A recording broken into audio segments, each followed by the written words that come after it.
selon ce qu'on aura décidé, n'est-ce pas, on les appelle comme aux communes riveraines. Ensuite, on pourrait dire qu'un pourcentage, n'est-ce pas, du chiffre d'affaires serait donné ou mis dans le cadre d'un fonds de développement économique et social pour assurer le développement de ces communautés. Et dans tous les cas, qu'il y aurait une étude d'impact environnemental qui devrait examiner les dommages environnementaux par rapport à la communauté qui accueille le projet, n'est-ce pas, à la commune d'accueil du projet, pour voir les dommages et pour que cela soit compensé. Imaginez un seul instant que si sur ces terres qui sont ainsi concédées, on découvrait dans leur sous-sol, par exemple, une mine d'or ou une mine de pétrole ou d'autres minerais, il faudrait que le statut de ces mines ou de ces minerais qui seraient ainsi découverts soit connu également à l'avance. Mais dans tout état de cause, je suggérerais au président que ce soit une loi sur les concessions des terres agricoles qui serait largement débattue avant que ça ne devienne une loi. Ça n'a jamais été fait. Mais ce problème est encore beaucoup plus large. Parce que là, je parlais des terres agricoles. Imaginez-vous les ressources pétrolières, les ressources minières.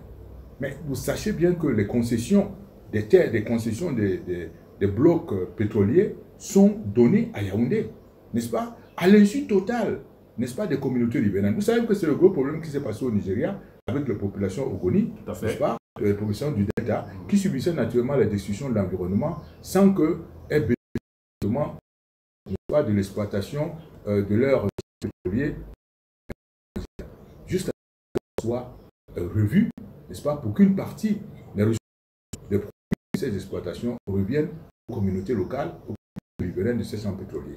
Et ça va de soi. Mais je vous ai dit, le plus gros scandale, c'est quoi? C'est Bakassi qui revient au Cameroun. Il n'a jamais visité Bakassi. Il n'a jamais mis pied à Bakassi pour visiter les populations. Pourtant, il concède les blocs pétroliers de Bakassi aux étrangers. Est-ce que vous trouvez ça normal? Il n'a jamais visité les populations de Bakassi. Un peu pour dire que les populations de Bakassi ne semblent pas l'intéresser. Par contre, les blocs pétroliers l'intéressent. Et il a le pouvoir de les concéder sans que les populations riveraines ou les communautés riveraines de ces blocs pétroliers aient quelques mots à dire. C'est la même chose pour le sud-ouest. C'est pour ça que quelque part, les gens sont frustrés, par exemple au niveau du sud-ouest, où on se dit que mais ils concèdent, n'est-ce pas, nos blocs pétroliers, mais nous n'avons aucun mot à dire quand cela doit se faire. Et la loi ne nous protège même pas en cas de dommages environnementaux. Que dirais-je des gens de l'Est? C'est la même problématique, n'est-ce pas? Demain, ça pourrait être au nord qu'on a tout découvert le pétrole au nord. Est-ce que quand il y aurait une découverte de pétrole au nord, celui qui est à Yaoundé, parce qu'il a concentré tous les pouvoirs dans ses mains, sans discussion aucune, sans aucun contre-pouvoir, il aura ainsi la liberté de pouvoir concéder, n'est-ce pas, les terres pétrolifères, les champs pétrolifères du Nord, sans que les populations du Nord, qui vivent dans la pauvreté depuis des années, sans que ce soit une occasion pour eux, n'est-ce pas, de pouvoir dire je vais connaître maintenant un développement. Ça s'est passé comme ça au Canada. Il y avait une province qui était reconnue comme une province pauvre à l'époque, Alberta. Mais lorsque le pétrole y est arrivé, c'est la province d'Alberta qui décidait, n'est-ce pas, du sort de son pétrole. N'est-ce pas, il y avait une espèce de péréquation qui l'a mené cette province à verser une part n'est-ce pas, de revenus à l'État central, mais c'est lui qui décidait, c'est lui qui décidait. Alors, qu'est-ce qu'on est en train de faire ici? C'est de ça que je parle. Quand je dis concentration de tous les pouvoirs, ça c'est une situation injuste, inique, n'est-ce pas, qui ne fait que faire prospérer les inégalités. Vous ne pouvez pas imaginer que les forêts du Cameroun, la déprise par un seul individu, la population, il y a un problème. Vous comprenez ce que je veux dire? Sans que la population, ça aboutit à une exploitation massive, à la destruction, n'est-ce pas, d'une richesse inouïe de l'eau tropicale. Et même mieux, ça contribue à l'extinction de certaines espèces animales. Alors que nous, les Camerounais, qui sont propriétaires de ce patrimoine forestier, et je dirais même faunique, nous ne sommes au courant de rien. Mais vous apprenez simplement que les droits d'espèces considérés ont été accordés à des individus à partir de Yaoundé et généralement à partir de la présidence. Je ne veux même pas citer des proches de Biya qui sont concernés par ce genre de... Mais je dis, autant je peux très souvent condamner, n'est-ce pas, ne pas donner raison à Paul Éric en ce qui concerne les insultes, n'est-ce pas? Ce n'est d'ailleurs pas notre elle n'avance à rien en tout état de cause dans le combat que nous menons, autant je lui donne raison en ce qui concerne le combat qu'il mène contre ceux qui viennent exploiter comme ça de manière indue, n'est-ce pas, les terres des populations. Parce que ça ne vaut pas simplement en Djombe, ça vaut partout au Cameroun, ça vaut, je l'ai dit, je l'ai écrit au chef de l'État lorsqu'il s'est agi des terres du sud-ouest pour les concéder à Héraclès Farm. Je lui dis la même chose lorsque vous donnez des terres à la Haute-Sanaga, aux Chinois, pour faire, je veux dire, des rizières, n'est-ce pas, sans que les populations riveraines, n'est-ce pas, de la Haute-Sanaga en tirent réellement quelque chose. Alors que s'il existait, n'est-ce pas, une loi concernant l'encadrement des terres agricoles, qu'est-ce qui arriverait? Il arriverait simplement que les communes de la Haute-Sanaga, automatiquement, trouveraient qu'elles doivent être actionnaires, n'est-ce pas, de la société agro-industrielle qui serait ainsi créée, n'est-ce pas? Et puis, il y aurait probablement un fonds de développement économique et social pour assurer que les enfants de cette population, les nouvelles jeunes générations et les futures générations profiteraient de leur manne. Mais ça se décide à Yaoundé. Et souvent, quand ça se décide, vous savez même qu'ils désignent même les actionnaires. Dans le cas de PHP en Djombe, c'est Yaoundé. Et je dis la présidente de la République qui a décidé des individus qui devaient être actionnaires dans la société PHP. Qu'est-ce qu'ils ont mis comme argent? On n'en sait rien, parce que ce n'était pas transparent. Et certains d'entre eux ont même revendu leur action plusieurs fois, multiples fois de l'action nominale au départ, pour engager de l'argent. À l'insu, non seulement des Camerounais, mais également sur le dos des populations et des communautés riveraines. Voilà la situation de ce problème-là. J'espère que je vous ai...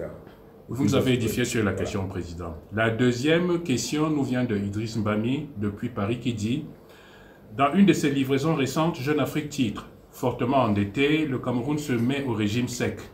On se souvient qu'il y a quelque temps, vous avez commis un article intitulé « Le danger d'un endettement public irresponsable ».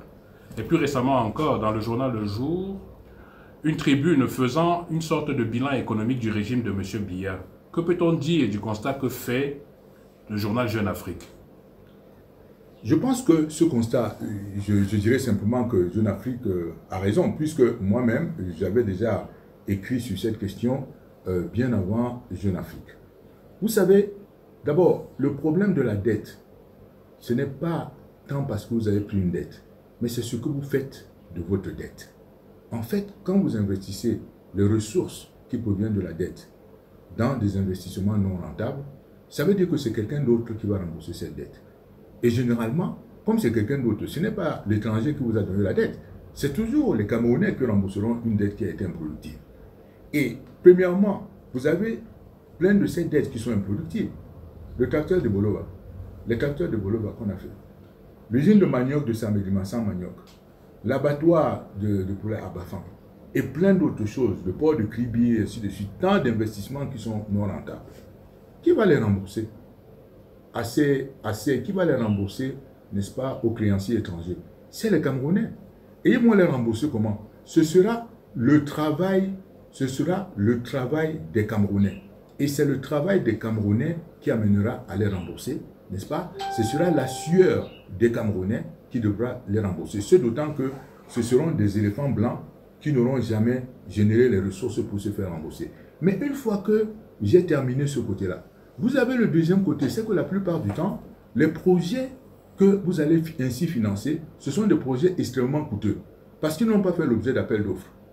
La Banque mondiale elle-même a fait un rapport en 2018, où elle disait directement au niveau de la qualité des dépenses, n'est-ce pas, la Banque mondiale faisait le constat que les infrastructures qui sont construites au Cameroun sont généralement bien plus coûteuses, 30%, 40% plus coûteuses que le coût de ces infrastructures dans des pays africains qui ont le même niveau de développement que le Cameroun. Sans compter que le rallongement des délais associés à la mise en œuvre de ces infrastructures revient toujours plus cher. Vous avez vu dernièrement le coût d'un kilomètre d'autoroute au Cameroun. Vous avez vu comment il était excessif, exorbitant. Généralement 7 fois, 10 fois le coût de ce même d'un kilomètre d'autoroute dans d'autres pays.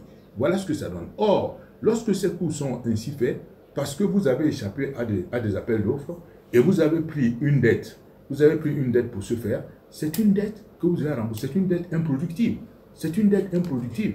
Et le cas du Cameroun, l'autre cas qui concerne la mauvaise gouvernance, c'est que lorsqu'on a atteint le point d'achèvement en 2006 de l'initiative des pays pauvres très endettés, et donc, le niveau de la dette du Cameroun était pratiquement à, je dis en 2010, il était rendu à 10% du PIB. Ensuite, en 2016, c'est-à-dire 6 ans après, il est monté pratiquement en quelques années à 34-37% du PIB.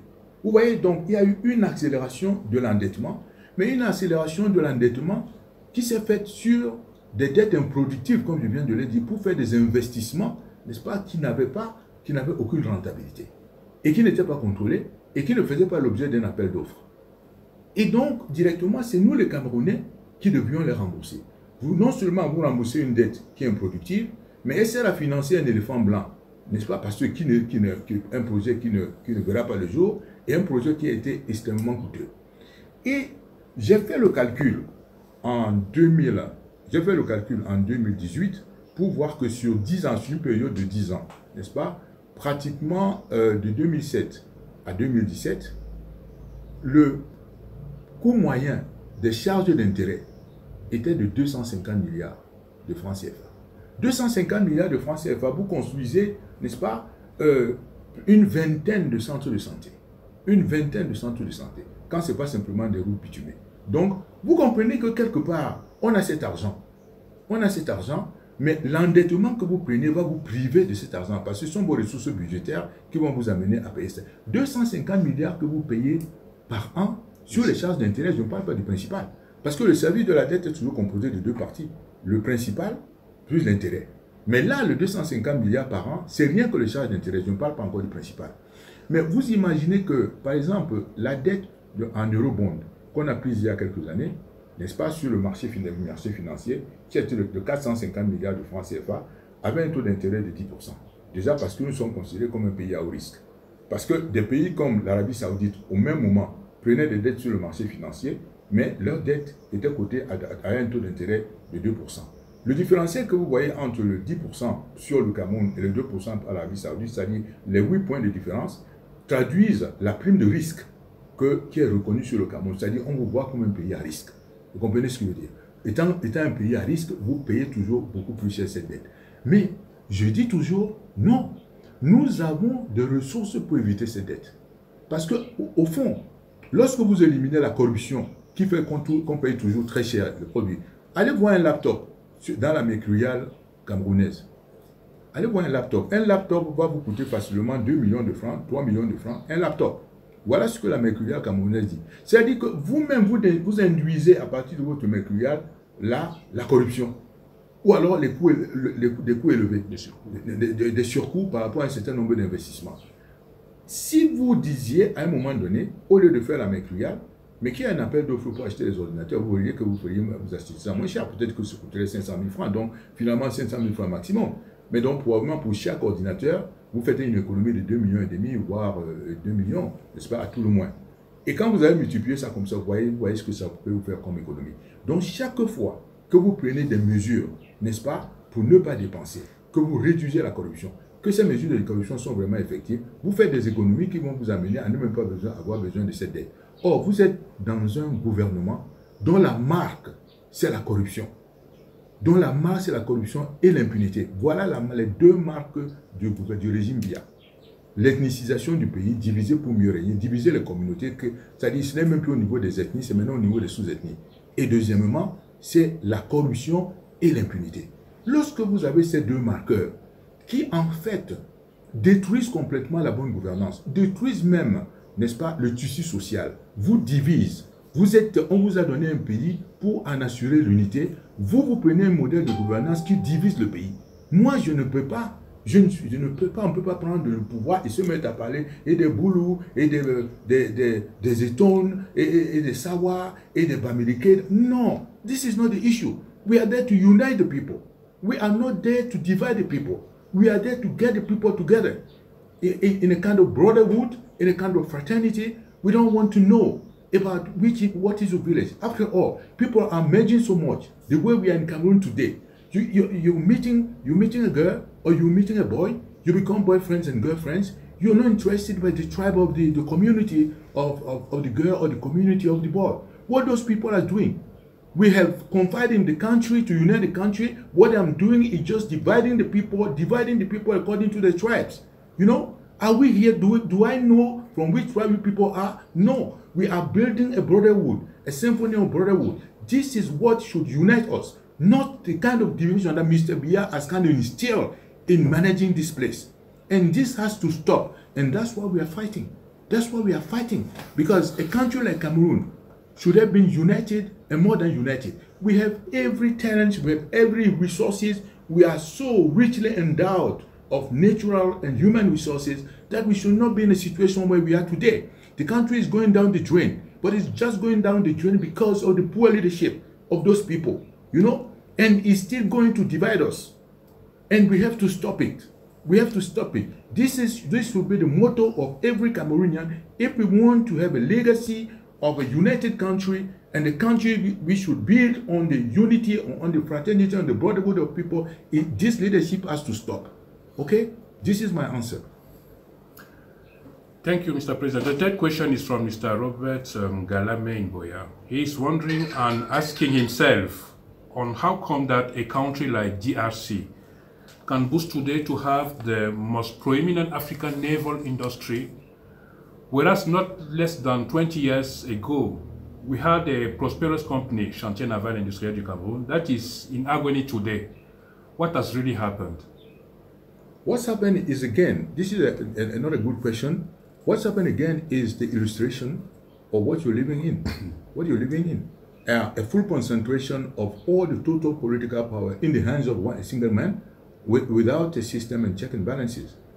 You know, but for the case of industrial shipyard, naval shipyard in Cameroon, I will tell this guy that I created this company when I was head of project development at SNI, National Investment Corporation at the time.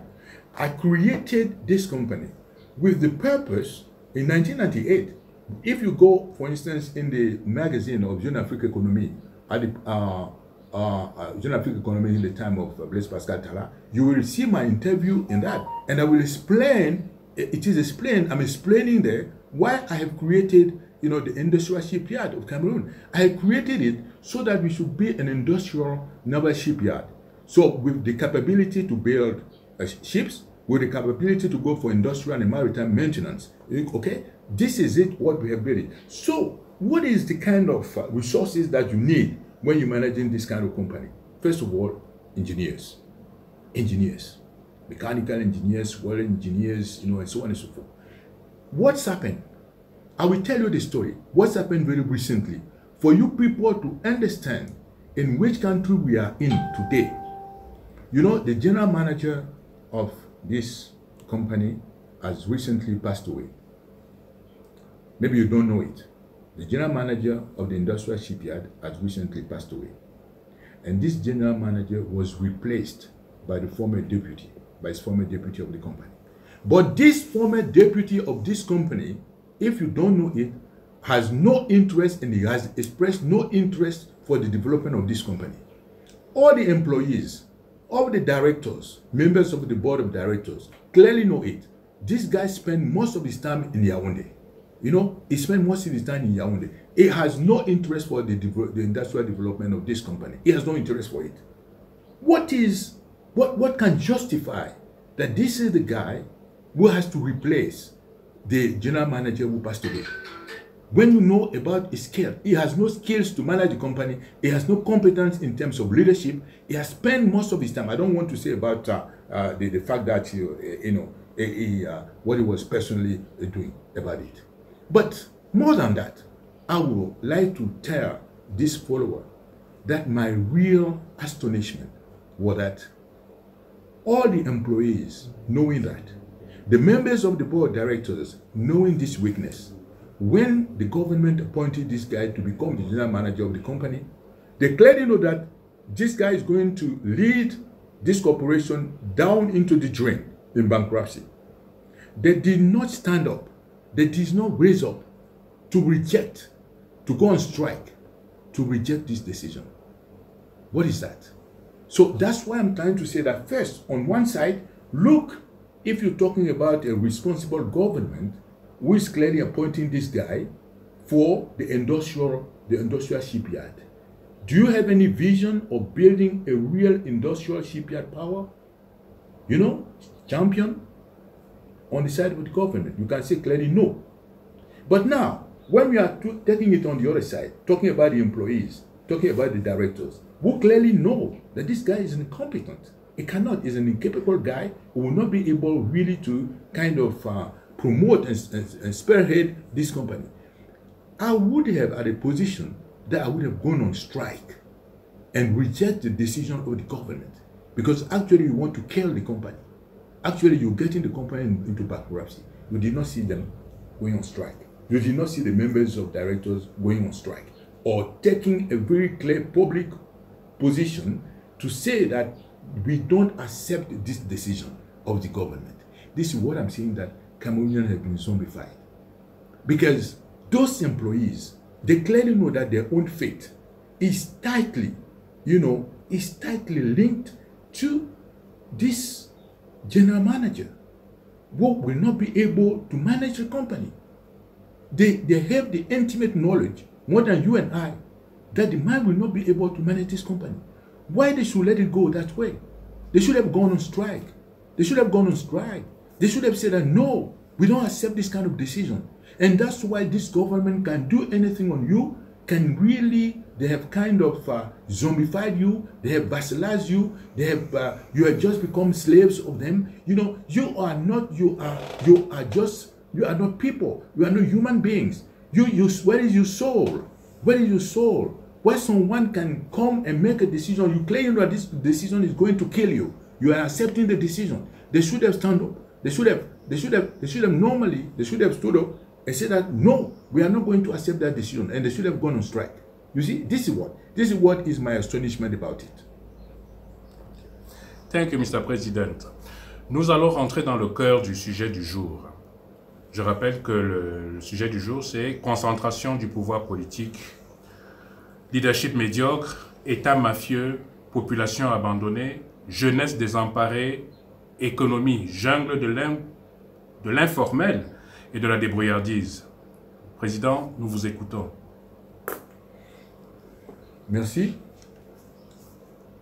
Naturellement, dans cette situation, avec les quelques exemples que je viens de vous donner, avec les cas que nous avons vécus tout dernièrement, de vous rendre compte que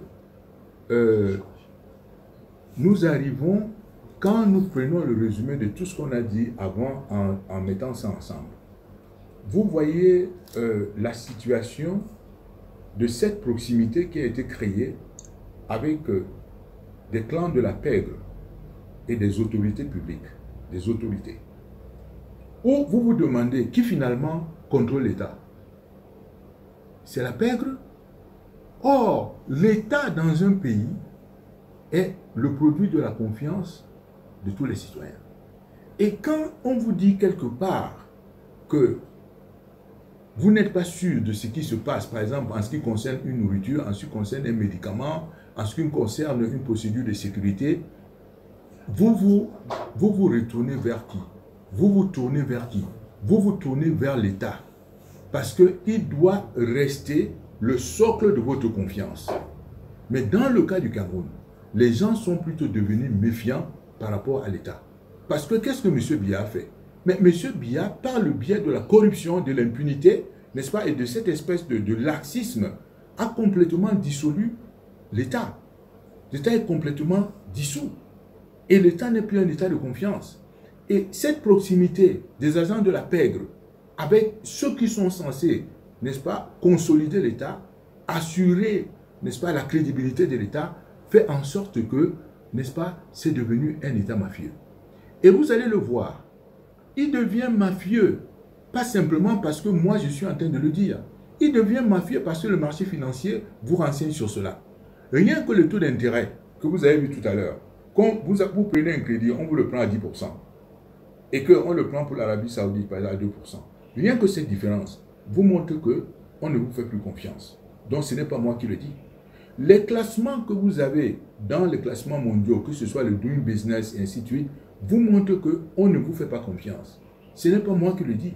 C'est simplement le reflet de ce que vous projetez chez les autres. Vous comprenez ce que je veux dire? On ne vous fait pas confiance, votre parole n'a pas de valeur, vous ne pouvez pas aller quelque part et dire que c'est l'État camerounais, et on dit ok, passez, parce que c'est l'État camerounais qui l'a dit, passez. Mais qu'est-ce que nous voulons faire quand nous bâtissons un État? Qu'est-ce que nous disons demain quand nous serons là? Nous allons vouloir que, à la tête de l'État, par notre façon de gérer, par notre propre comportement, qu'on dise que quand ces gens ont signé, cette signature vaut la peine. C'est pour ça qu'on dit la signature souveraine. Mais aujourd'hui, le Cameroun, en tant que signature souveraine, ne représente rien. C'est ce qu'on dit signature souveraine. C'est-à-dire, on dit que quand cet État a signé, on a confiance. Mais aujourd'hui, votre signature souveraine ne représente rien. Parce que vous n'avez pas travaillé à construire un État digne de confiance. Vous avez au contraire travaillé à construire un État digne de méfiance par tous les actes qui ont été posés, que ce soit par M. Biya et ses ministres, et ainsi de suite, tout ce que les ministres ont posé individuellement, en tant que vol, en tant que fait de corruption, en tant que fait de détournement d'argent. Tout cela est documenté à l'extérieur. Imaginez-vous que vos créanciers savent cela, et les pays amis le savent et nous observent. Vous ne valez plus rien à l'extérieur. Ça ne touche pas simplement eux, ça touche les diplômes que vous avez au Cameroun. Parce qu'on se dit que non, ça c'est pas un État sérieux, ça touche vos diplômes. Ça touche le crédit, quand vous allez chercher le crédit à l'extérieur, en tant que commerçant privé, les taux d'intérêt sont élevés. Ça touche cela. Ça touche même qu'à un moment donné, on dise que, oui, si on doit donner quelque chose n'est-ce pas, de positif aux gens, un crédit, on ne vous le donne pas. Mais vous avez échoué, quand je prends le Millennium Challenge Account, n'est-ce pas, qui était un programme du gouvernement américain pour permettre de booster les exportations camerounaises, on y a échoué. On n'est pas sérieux. Quand vous prenez AGOA, African Growth and Opportunity Act, qui était un programme mis en place par les Américains pour pouvoir, n'est-ce pas, promouvoir nos exportations en direction du plus grand marché du monde en termes de pouvoir d'achat, c'est-à-dire le marché américain, ça prouve qu'on a échoué à ça, on n'a pas pu être rééligible, on n'est pas sérieux. Quand vous regardez l'indicateur de Transparency International, on est dans le peloton, n'est-ce pas, de queue des pays. Quand je dis le peloton de queue, c'est dans le sens inverse, c'est-à-dire les pays les plus corrompus. Là, j'aurais dit même dire le peloton de tête. Le peloton de tête des pays les plus corrompus du monde. Mais si vous vous trouvez dans le peloton de tête des pays les plus corrompus du monde, vous imaginez que quand quelqu'un va venir faire des affaires ici, c'est pourquoi? Parce qu'il sait que là où c'est affiché 1000, il risque de débourser 5000. C'est ce qu'on appelle les coûts de transaction, sont élevés. Et vous voyez bien que ça se reflète sur les investisseurs. Vous n'arrivez même pas à attirer les investissements dans votre pays. Vous comprenez ce que je veux dire? Donc, non seulement ça devient un État mafieux avec tous les incidents que vous avez vus ces derniers temps au niveau d'un certain nombre d'hommes d'affaires, vous devenez, n'est-ce pas, un État mafieux en raison de ce leadership médiocre. J'ai vu des situations où une décision du gouvernement est prise, les gens reviennent sur cette décision et ça ne présente plus bien. On ne vous fait pas confiance. Maintenant, vous voyez comment les populations sont abandonnées. Mais oui, vous le voyez. Les populations, c'est la débrouillardise. Chacun essaie de faire comme il peut. Vous allez à l'extrême nord, vous allez au Cameroun, vous rencontrez une jeunesse, et vous dites que non, le Cameroun est une jungle. Il n'y a aucun encadrement. Et vous avez un indicateur qui vous le donne. C'est le taux de l'économie informelle. L'économie informelle, c'est l'économie qui n'est pas vue. C'est-à-dire, plus sur le monde, plus vous sentez que, n'est-ce pas, ce pays est abandonné, les gens sont abandonnés. Quand vous regardez le taux de bancarisation dont je vous ai parlé il y a quelque temps, que moins de 15% de la population camerounaise a accès au crédit.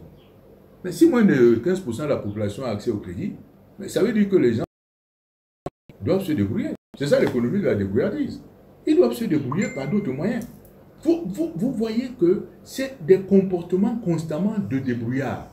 Allez demander à un jeune homme qui a entrepris quelque chose, à une jeune fille qui a entrepris un salon de coiffure, qui a entrepris de vendre des vêtements ou qui a entrepris de vendre des produits, demandez à ce jeune homme ou à cette jeune femme comment vous faites. Elle va vous dire je me débrouille. C'est-à-dire que vous ne voyez aucun programme qui est mis en place par le gouvernement, n'est-ce pas, pour pouvoir apporter de l'aide, que ce soit aux entreprises ou aux ménages. Mais le cas du Covid est un autre cas qui l'illustre. On a dit un moratoire d'1 an sur le service de la dette pour que cet argent soit utilisé pour pouvoir apporter un soutien, n'est-ce pas, aux entreprises et aux ménages. Mais vous avez vu le cas de la filière tomate. Vous avez vu le cas de la filière avicole. comment c'est des filières abandonnées, comment c'est des acteurs abandonnés, n'est-ce pas? Vous avez vu comment en 2016, face à la grippe aviaire, n'est-ce pas, les acteurs de cette filière ont été abandonnés et ils n'ont bénéficié d'aucun soutien de l'État, n'est-ce pas, pour le faire. Quand vous voyez des gens aller dans l'informel, tel que vous voyez des gens qui importent, vous importez le riz, vous importez le poisson, vous importez le maïs, vous importez la farine, vous importez les huiles végétales, vous importez le sucre, malgré les ressources arables dont le pays dispose, malgré les ressources halieutiques dont le pays dispose, malgré les ressources pastorales dont le pays dispose au niveau de l'élevage, mais mieux encore, avec 80% de la population qui a moins de 35 ans, c'est-à-dire des jeunes. Ça veut dire que ça représente une énergie extraordinaire. Si vous voulez mettre cette énergie au boulot, vous ne voyez aucun programme conçu par ce gouvernement pour permettre à cette énergie de se transformer en produits et services qui peuvent satisfaire les besoins locaux et ensuite être exportés pour obtenir des devises se faisant. Vous voyez plutôt, n'est-ce pas, des jeunes gens qui sont abandonnés, qui n'ont rien du tout. Vous n'entendez que des discours. Il y a des discours dont vous entendez parler, il y a des discours, mais vous ne voyez rien du tout qui puisse se faire. Il n'y a que des discours, mais vous ne voyez pas de programme pour le faire. Alors, ça produit quoi à la fin? Ça produit une jeunesse, un jeune homme qui a 18 ans, un jeune homme qui a 18 ans, une jeune fille qui a 18 ans, mais elles ont toute leur vie à faire. Ils ont plein d'énergie. Quand ils voient qu'ils sont dans un pays à l'abandon, mais non seulement ils sont dans un moment de désarroi, désemparés, mais comme ils sont jeunes, ils se disent on va se débrouiller. On va se débrouiller, ça devient quoi? Il faut absolument trouver un compagnon d'un certain âge si on veut se débrouiller. Il faut absolument traverser les déserts et les océans, n'est-ce pas, pour pouvoir, traverser, pour pouvoir aller trouver un meilleur sort ailleurs. C'est pas la débrouillardise, ça. C'est la débrouillardise. On est en plein dans la débrouillardise. Alors que je répète, nous avons tout pour pouvoir encadrer cette jeunesse. Mais je dis tout. Si vous avez un budget qui est de l'ordre de 5 000 à 5 500 milliards de francs CFA, je dis rien que 10% de ce budget, vous en faites l'économie facilement en réduisant les coûts, comme je vous disais tout à l'heure. Vous avez là-dedans 500 à 550 milliards de francs CFA, avec lesquels vous pouvez, dont une partie peut servir simplement à un programme d'assistance aux jeunes. Mais je vous rappelle, en même temps, ce qui est alors scandaleux pour moi, c'est qu'au niveau de la présidence de la République, M. Biya seul a 52 milliards. 52 milliards, c'est-à-dire, je vous parle parce que le budget de la présidence, vous avez les services de la présidence qui ont un montant, et vous avez le président de la République qui a un montant. Le président a plus 52 milliards. Ça veut dire que lui seul peut dépenser 1 milliard de francs par semaine. Vous trouvez ça normal? Et les gens, vous trouvez les gens pour défendre cela? Mais vous trouvez des gens pour défendre cela? J'entends des gens, des professeurs d'université, j'ai l'impression que c'est des gens complètement insensés, décérébrés, je ne sais même pas ce qu'ils font. Et ils vivent tout malheureux, je le vois. Je les vois vivre comme des indigents. Mais je suis plutôt surpris de les voir défendre quelque chose. Je crois qu'ils n'ont même pas les chiffres. Et je crois que les chiffres ne leur disent rien. Quand un seul individu a 52 milliards, qui peut dépenser 1 milliard par semaine, et que vous êtes en train de défendre ce monsieur, est-ce que vous êtes normal? Quand votre pays se retrouve down the drain, and you are defending this man, are you normal? This guy, his own budget, 52 billions per year, meaning that he can spend about 1 billion per week. On the basis of what? And I'm still finding people to defend him. I'm still finding people to justify it. On the basis of what? And people are still living in the misery and poverty, in abject poverty, all the day long, where we have means and resources to get out of that poverty. You know, and I told you the other day, in 2000, the rate of poverty in Cameroon was 40%. That means that 40% of the population were living with $1 per day. So they were living below the poverty line as defined by the World Bank. $1 per day. Is that you are living with 600, with about 500 per day. What can you do with 500 per day? This is it. Okay? And this guy went to United Nations. I'm talking about Biya. And he pledged that based on the Millennium Development Goals, is going to halve the poverty rate by 2015. That he half it means that he was saying that, he was pledging that, he was committing himself to have the poverty line to 20% by 2015. You know how it is today? 37%. 37%. That means 20 years later, it only decreased by 3 points. But 37%, and knowing that the population has increased, it means that there is more poor today than when he was taking this pledge. And you're still defending him. And you're still defending him. And all of this is about leadership and governance. It's about good leadership and governance.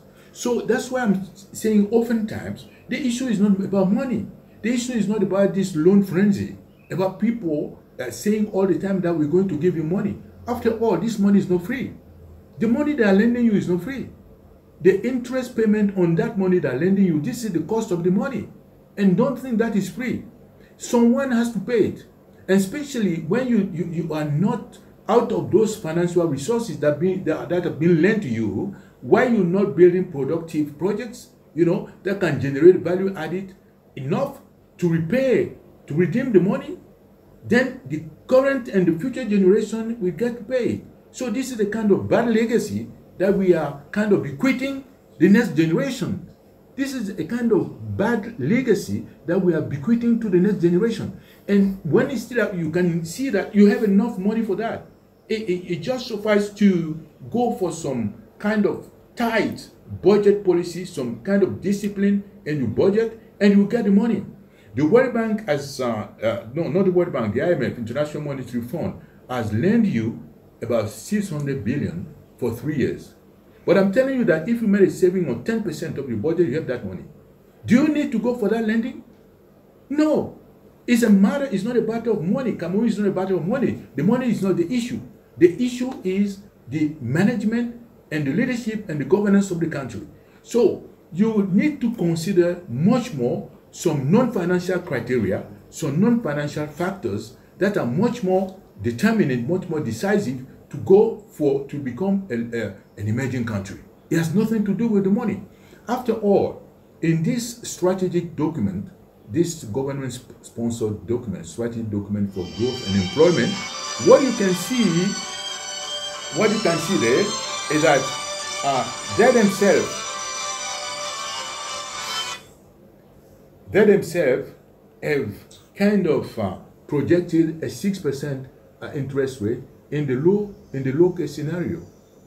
But Cameroon is toiling to reach 4%. Cameroon is toiling to achieve 4%. Not to mention the 9% was the kind of ambitious, they call it the ambitious scenario, that could have get you to the status of an emerging country by 2035. You are toiling to attain 4%. Are you going to reach the 9%? No. But the 9% was supposed to be achieved between from 2016. And you see where we are? We are toiling to get in 2020, we are toiling to reach 4%. It means that we will not make it. It means that you will not make it. It means that you will not make it. And that's the issue. And that's the issue. That's why this kind of thing are so important. And when you live in this kind of place where everything is there, I was telling you about the country, this state, there is no confidence in this state because of corruption, because of impunity, because of laxism. It just led you to have a kind of mafia, a kind of a rogue state. They call it a rogue state, a kind of mafia state. You see the proximity being built between some authorities of the country and people from and people representing mafia. You cannot trust this kind of place. And I was telling you that this can be translated in many transactions that you people at Cameroonian you are going abroad to. If you go abroad to look for a kind of export credit, you will go there, you will see that the interest rate that will be applied to you will be higher and higher than what a Saudi Arabian is getting because you're not serious. It will be higher than what another European is getting because what a Chinese, an Indian, a Japanese is getting because the tag on you is a risky place. Yeah. This is a risky place. And because of this risk premium, your interest rate on any of your transactions will be higher. even your university degrees will be kind of downscale. It will be downscale because they will say this country does not even appear on the ranking of the best university in the world. I went through to this ranking of Shanghai University, and you go there and you try to see the 1,000 university in Africa. Cameroon is not there, you know. But why Cameroon is not there? This reflect the poor leadership of the country. Because if we want to come and we have everything to be among the best university in this place, in this world, we have everything. We have talented youth. If we put the discipline there, I'm pretty sure at my own time, we're amongst the best students who can go even in some foreign universities and we have the best rank over there. So what is happening in this place is that over 40 years, because of corruption and impunity, we have just downscaled. But with this, we can recover our position very soon by having a proper leadership and governance. So you don't need the money. The only thing you need, the only resource you have is what I call management, strategic leadership, strategic governance. That's the only thing. Many of the investment we are doing you will expect overrun costs there, and you will expect big delays. And these big delays and overrun costs will translate in terms of financial resources. You know, excessive cost of it. What is it? And you don't need this money. Anytime you kind of properly manage the place, if you're going for a kind of international call for any tenders that you want to build roads, a highway, a bridges, a dams, and so on and so forth, if you go for any call for international tenders or any open tenders, the benefit of it will be what? You will have a large spectrum of technical solutions. You will have a variety of financial proposals, and this will give you, a variety of choices. And this is the way to make the best choices that you can have for the benefit of your own population. But if you only consider by the kind of money that you're going to embezzle from this transaction, you will see that you will not go for any open call for tender. Because when you are just considered by the money that you're going to embezzle, you will not consider any open tenders. You will tend to close the doors and try to negotiate the deal in a box on a one-by-one basis. And all of this has to do with good relation management, good leadership and governance. And that's why you find the youth has really reckoned this. And they say we are abandoned. And we need to find our own ways. That's why they are talking about the economy like the Buyadis. A young man, a young woman, we are saying, okay, we are still young. We can find our own ways. They're going and so forth, saying that maybe this is it. And this is what you find in Cameroon today. And we are saying that we cannot. I'm not of a generation to say that FDC, we have done our life, but I say we are not going to give this as legal, this kind of government. Ah, merci, Président. De questions. La première question que nous avons reçue vient de Albin Gillot depuis Douala. Ne peut-on pas dire que le centralisation pour interdire la nature? D'abord, qu'est-ce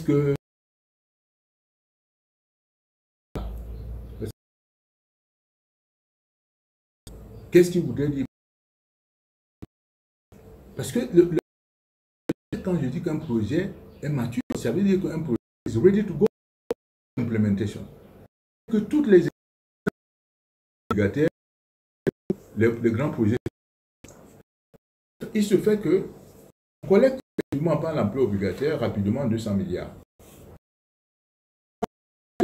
Qui justement n'était pas encore mature. Ça veut dire que les projets ne connaissaient pas un niveau. Les études sont faites jusqu'aux études d'exécution. Si vous avez de la manœuvre, vous comprenez?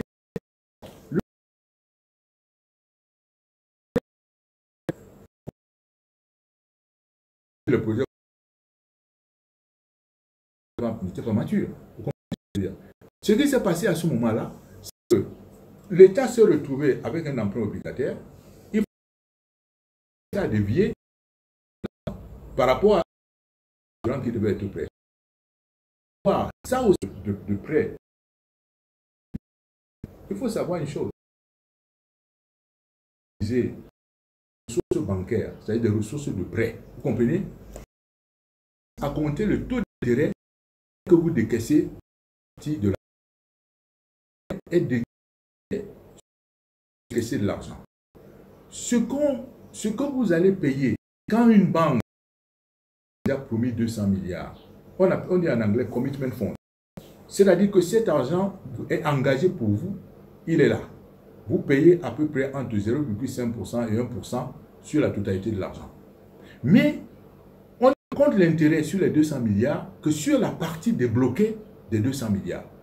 Sur les 200 milliards que la banque a promis vous donner, si vous terminez toute la procédure de due diligence, 0,51%.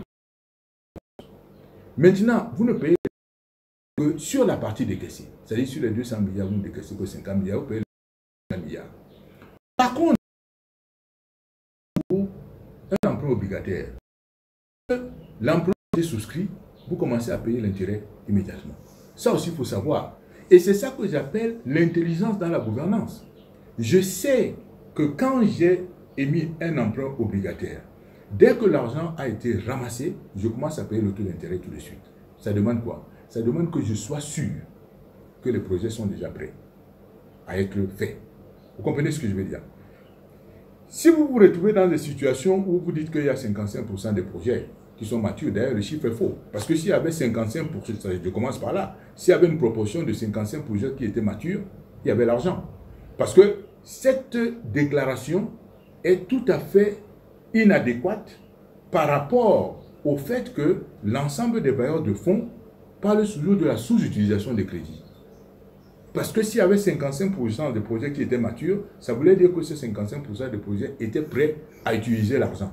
On n'aurait pas le grief des bailleurs de fonds qui parlent de la sous-utilisation. Il y a une sous-utilisation des crédits disponibles. Funds that are committed. Funds that are committed. Vous ne payez là-dedans que les commissions, n'est-ce pas, de gestion.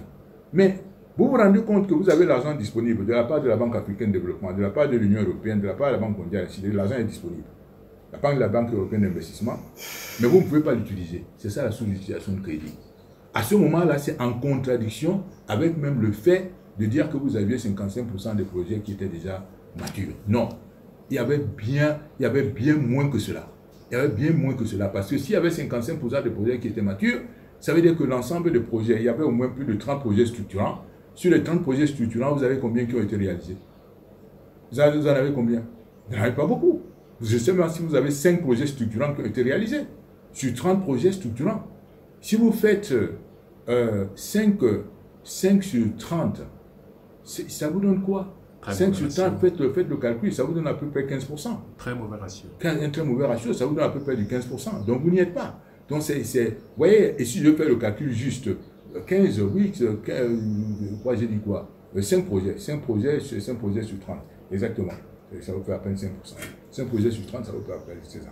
Donc ils ne sont pas mieux. Mais maintenant, il pose l'autre problème, c'est le Premier ministre qui prend une décision de projet. Il faut que le Premier ministre ait la capacité de pouvoir dire que ces projets sont matures ou pas matures. Il sort un texte comme ça, mais en fait, le texte sort sans moyen de le contrôler. Parce que si vous faites en disant, je veux voir si le projet est mûr, mais moi je sais quand je regarde un projet pour demander si le projet est mûr. Parce que je te pose un certain nombre de questions. Est-ce que vous avez fait telle étude, l'étude de faisabilité? Oui. Est-ce que vous avez fait l'étude d'exécution? Oui. Est-ce que vous avez fait les tests de rentabilité du projet, les tests de sensibilité pour voir si le projet est prêt? Est-ce que vous avez fait l'exécution? Est-ce que vous avez déjà lancé les appels d'offres? Vous avez déjà les appels d'offres pour choisir, n'est-ce pas, ceux qui vont réaliser le projet, c'est-à-dire les contractors et ainsi de suite. Quand vous avez déjà fait tout ça dans le cycle de développement d'un projet, si vous répondez à ma question par rapport à tout cela, je sais que le projet est mature. Vous comprenez? Mais si vous ne pouvez pas répondre à toutes ces questions, qu'on ne vous dise pas que le projet est mature. Ce n'est pas ça qu'on appelle le projet mature. Ils écrivent des choses comme ça. Maintenant, quand je regarde le problème de l'hypercentralisation du pouvoir, ce qu'il doit savoir, c'est que dans le système de gouvernement du Cameroun, le Premier ministre a beau écrire ce qu'il dit là, vous savez qu'il n'a pas de décision. Tout cela, à the end of the day, est décidé au niveau de la présidence de la République. C'est pour ça que vous entendez cette espèce souvent je ne parle même pas de conflit, parce qu'il n'y a même pas de conflit. Ça part du Premier ministre, ça va encore là-bas chez les AM, à la présidence, au niveau du secrétariat général, qui s'occupe de l'économie. C'est le même projet qui a été éventuellement étudié dans un ministère, qui est parti du ministère pour aller au Premier ministère, mais il peut être remis en cause totalement au niveau des services de la présidence. Mais j'ai vu des appels d'offres qui étaient passés au niveau de là où on traitait d'un ministère qui devait peut-être traiter d'un appel d'offres, avec une adjudication, marché adjugé, être remise en cause à la présidence. Mais je vous parlais là comme si vous n'étiez pas au courant de la dernière affaire avec le port de Douala, où l'adjudication, le processus d'adjudication a été remis en cause immédiatement. Est-ce qu'il voit bien l'hypercentralisation du pouvoir? Comment vous pouvez imaginer qu'un organisme comme le port de Douala, n'est-ce pas, qui a l'autorité pour gérer le port de Douala, organise un marché pour l'adjudication de la concession, et la présidence de la République, par un texte, revient là-dessus? Où est le pouvoir? Là, je ne suis même pas au niveau du service du Premier ministre. Parce que, mais ça veut dire que c'est passé au niveau du Premier ministre. Mais comme le Premier ministre n'avait rien à faire, elle envoie à la présidence. C'est la présidence qui décide à the end of the day.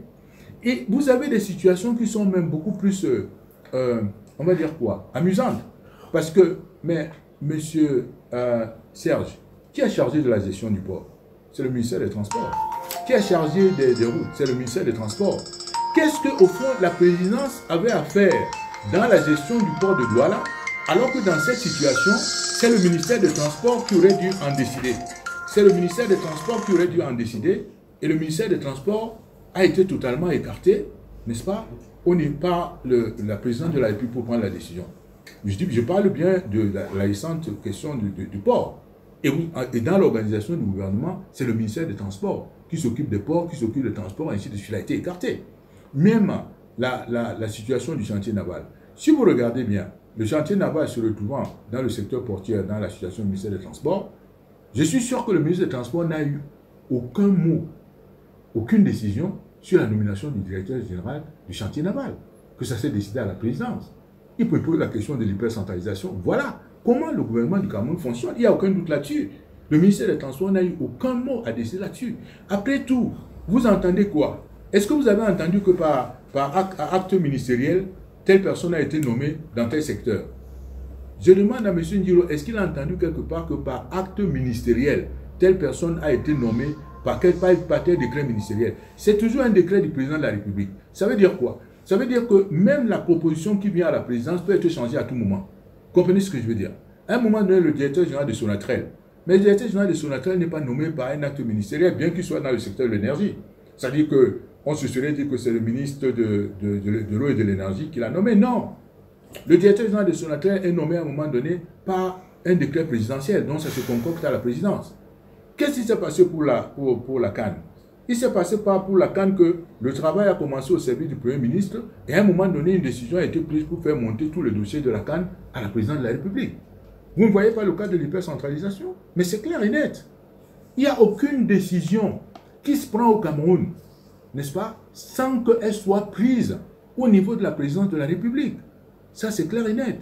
Même la nomination d'un PCA, le PCA de AES Sonel à l'époque, c'est-à-dire en 2010.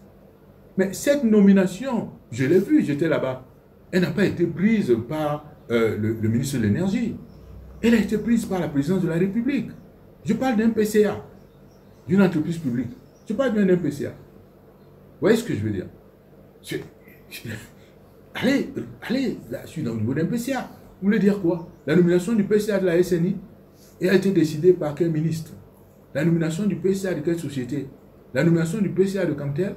Tout ça, c'est décidé à la présidence de la République. C'est pour ça que je vous dis qu'il y a une hypercentralisation. Vous croyez que la nomination du PCA d'Hydro-Québec au Canada, la nomination du PCA d'Hydro-Québec est décidée par Ottawa?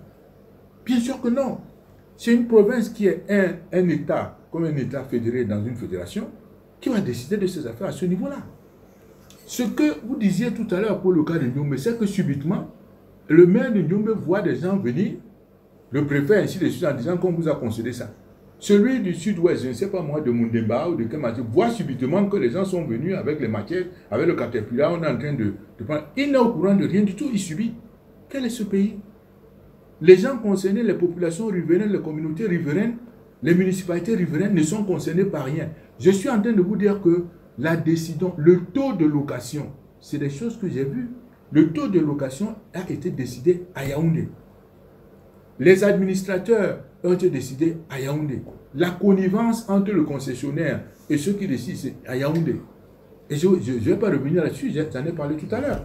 Donc, il n'y a aucun doute là-dessus. Lorsque nous allons faire un État où les pouvoirs seront mieux balancés, seront mieux équilibrés, les gens devront prendre leur destin en main. Si quelque part, dans la région de l'extrême nord, les gens veulent demeurer, n'est-ce pas, disons, ne veulent pas se développer, ils se développeront. Moi, à ce moment-là, je ne serai pas en train de parler de l'homme-dieu. Je parle de l'homme-dieu parce que l'architecture institutionnelle que vous avez faite aujourd'hui ramène tout à lui. Malheureusement, il est un simple homme. Il n'est qu'un humain. Il n'est pas Dieu. Et vous ne voulez pas vous mettre debout pour prendre votre destin en main pour dire que arrêtez cela. C'est ça de ça qu'il s'agit. Qu'il faut qu'on arrête ce genre de système. À ce moment-là, si les pouvoirs sont mieux répartis, mais je rendrai les gens de l'Ouest responsables de leur sous-développement. Je rendrai les gens du Nord-Ouest responsables de leur sous-développement. Même chose pour le littoral. Je ne serai pas en train de dire que le pouvoir a été concentré par un seul individu. Mais pour le moment, je ne peux pas leur rendre. Tout ce que je leur demande, c'est de se lever pour dire que enough is enough. Et on arrête ça. Président, nous avons une question qui vient de Paulin Tchatchoua. Il dit, Président, comment mettre sur pied une politique d'impulsion et de développement de l'agriculture pour jeunes? Comment peut-on à moyen terme formaliser le secteur informel avec son flot d'activités, mototaxi, vente à la sauvette, etc. Ok, je vais commencer par dire, par exemple, nous avons, pour lui montrer un peu, vous avez dit c'est Florette? Paulin Tchatchoua. Paulette, hein? Paulin Tchatchoua. Je vais commencer par juste donner quelques exemples, n'est-ce pas, à Paulin? Un peu pour dire quoi? Disons ceci, nous avons beaucoup de terres au Cameroun. Disons par exemple que on fait comme autrefois, on faisait les zones, les API, ainsi de suite, les zones de développement. Il y a des terres quelque part au Cameroun, on fait des concessions, il y a des terres quelque part, et on fait des lopins de terre distribués et tout ça. On dit, ok, maintenant, n'est-ce pas, il y a des jeunes gens qui s'ennuient, hein? Un jeune homme, un couple de jeunes s'ennuient à Douala, s'ennuient à Bafoussam, ainsi de suite. On leur dit qu'il y a des lopins de terre qu'on attribue quelque part à l'est, dans le littoral, à l'ouest, un peu partout, comme vous voulez. Ça vous est attribué sous forme de concession. Vous pouvez y faire l'élevage ou l'agriculture, selon les spéculations, selon ce que les études pédologiques l'ont montré. Nous créons, à ce moment-là, s'ils veulent faire, il y a même des formations qui vous sont données. C'est-à-dire que vous avez un couple qui est installé à Bafoussam ou à Douala ou à Yaoundé, comme vous voulez. Mais on leur dit qu'on leur offre ça. C'est pour dire que ce qu'ils font là pour le moment, quand ils font ce que j'appelle le lip service en anglais, c'est-à-dire les gens viennent, ils font du bavardage, ils font un discours, mais ils ne traduisent pas ça par la réalité. Regardez la réalité de ce que je vais vous montrer. J'ai fait donc les lopins de terre, c'est-à-dire je fais des lotissements. Ces lotissements existent quelque part. Si vous voulez développer tel élevage ou cultiver telle spéculation, vous venez. Vous signez une concession sur ce terrain pendant par exemple 50 ans. Vous l'avez déjà. Ça veut dire que c'est comme un titre foncier, mais en fait, il y a une location pendant 50 ans du terrain. Vous comprenez ce que je veux dire? Ensuite, on vous donne la formation, Extension Services, pour la spéculation que vous voulez faire ou pour l'élevage que vous voulez faire, on vous fait une formation. Ensuite, on encourage la création des industries tout autour qui pourront transformer la production que vous avez faite. Je complète mon modèle. Je crée l'industrie de transformation qui fera que vous ne serez plus en train d'hésiter en disant mais quand je vais produire le maïs, où est-ce que je vais l'écouler?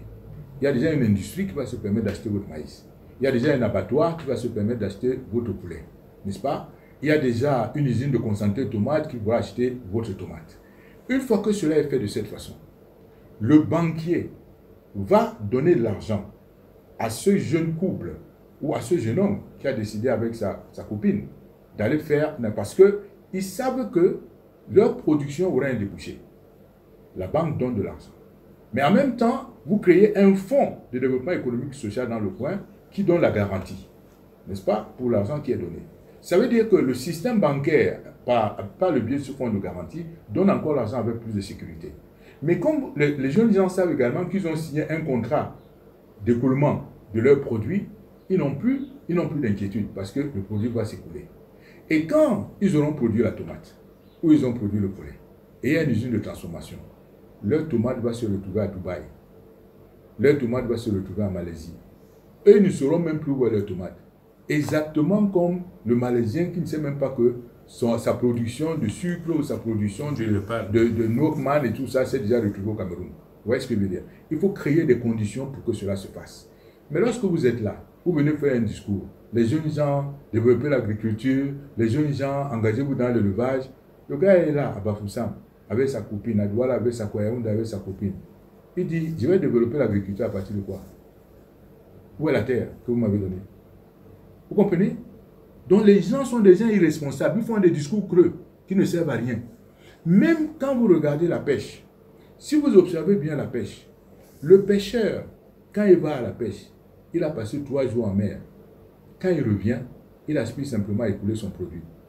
Il ne veut plus s'occuper ni du traitement du poisson, ainsi il a fait sa part. Quand vous voulez donc encourager cette filière, que vous avez donné la facilité aux pêcheurs d'avoir la pêche, et même maintenant avec des éco-sondeurs. Les éco-sondeurs leur permettent de ne plus travailler de manière artisanale, que n'est-ce pas, il va se chercher le poisson parce que par habitude il sait que le poisson. Non, à travers l'éco-sondeur, il peut voir qu'il y a un banc de poissons là. Il peut pêcher de manière plus certaine. Il sait, à Douala là, vous avez même les gens de Mousgoum, vous savez ça, qu'ils sont venus du nord, oui, oui. Parce que ce sont des populations qui connaissent l'eau. Ceux-ci ne savent même pas, ils gèrent déjà le Cameroun, ils ne savent même pas qu'ils sont là-bas. Comprenez ce que je veux dire? Donc, ils viennent, vous les encadrez, ils vont faire la pêche. Quand ils ramènent leur production, vous financez également ceux qui vont faire le traitement de poissons. Parce que c'est des petites entreprises, des petites unités de traitement. Le gars, quand il revient, il a fait sa part, il a pêché, il livre ça en gros, il vend. Il rentre chez lui, il retrouve sa femme, il est content de retrouver sa famille. Celui qui doit traiter se met à traiter le poisson qu'il va vendre dans les supermarchés. C'est pour ça que vous voyez que l'élevage bovin ne se développe pas. Parce que vous ne rentrez pas dans ce système. On me dit que oui, quelqu'un m'a dit l'autre jour que oui, le ministre de l'élevage, n'est-ce pas, il a passé 30 ans là-dedans, si c'est Amadou Adjoudi, il a passé 30 ans, comment vous pouvez imaginer qu'il aurait même développé le porc, puisqu'il ne mange pas le porc. J'ai demandé à la personne, est-ce qu'il a d'abord développé l'élevage bovin? Et s'il a d'abord développé l'élevage bovin pour dire qu'il ne pouvait pas développer le porc, parce qu'il ne comprenait même pas comment le système doit fonctionner. Moi, je vais vous donner les chiffres. En 1983, je suis rentré au Cameroun en 1978. En 1983, j'ai fait une étude où la production par habitant de viande bovine est de 14 kg. Aujourd'hui, elle est à 7 kg. Ça veut dire que même l'élevage bovin n'a pas été développé. Elle n'a pas été développée pourquoi? Parce qu'on n'a pas pris l'approche moderne. C'est l'élevage en enclos. C'est l'élevage en enclos, c'est un machin et tout. Et puis de manière qu'il y ait un abattoir industriel qui transforme la viande. Avec pour pouvoir faire des steaks bien emballés, des chambres froides et tout, de manière que le steak que vous produisez au Cameroun, bien là, bio, il va se retrouver en France, il va se retrouver aux États-Unis, ça va en Afrique du Sud. C'est comme ça que ça se fait. Mais ça implique que les jeunes gens qui n'ont pas les moyens soient encadrés et puissent avoir accès au financement et puissent avoir accès aux formations. L'agriculture ou l'élevage, ça ne va pas se faire avec des vieux.